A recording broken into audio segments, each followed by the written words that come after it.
सच्चाई की जीत। एक समय की बात है, एक धर्मात्मा राजा ने अपने राज्य में एक अनोखी चुनौती रखी। उन्होंने घोषणा की कि जो कोई भी सच्चाई के साथ पूरा जीवन जीता होगा, उसे अपार धन और सम्मान से नवाजा जाएगा। इस घोषणा से पूरे राज्य में हलचल मच गई। हर कोई इस इनाम को पाने के लिए उत्सुक था। उसी राज्य में एक गरीब लेकिन ईमानदार किसान रहता था। उसने अपने जीवन के हर कदम पर सच्चाई को अपनाया था, चाहे वह उसके खेती का काम हो या उसके पड़ोसियों के साथ उसका व्यवहार। वह हमेशा सच्चाई के मार्ग पर चलता रहा। एक दिन किसान ने सोचा कि वह भी राजा की चुनौती का हिस्सा बनेगा।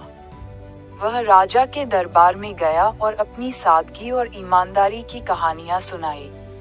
उसने बताया कैसे उसने अपने खेत में सोने की मुद्राएं पाई थीं, परंतु उसने उन्हें उसके असली मालिक को लौटा दिया।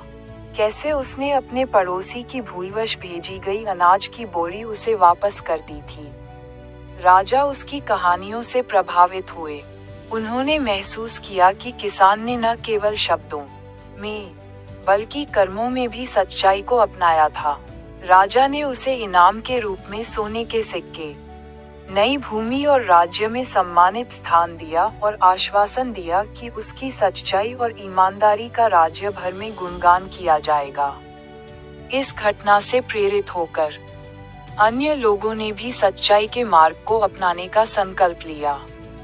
ये घटना पूरे राज्य में सच्चाई और ईमानदारी के महत्व को उजागर करने वाली बन गई। लोगों ने समझा कि भले ही सच्चाई का मार्ग कठिन हो, परंतु उसके परिणाम हमेशा शुभ और संतोषजनक होते हैं। नैतिक शिक्षा, सच्चाई हमेशा जीतती है।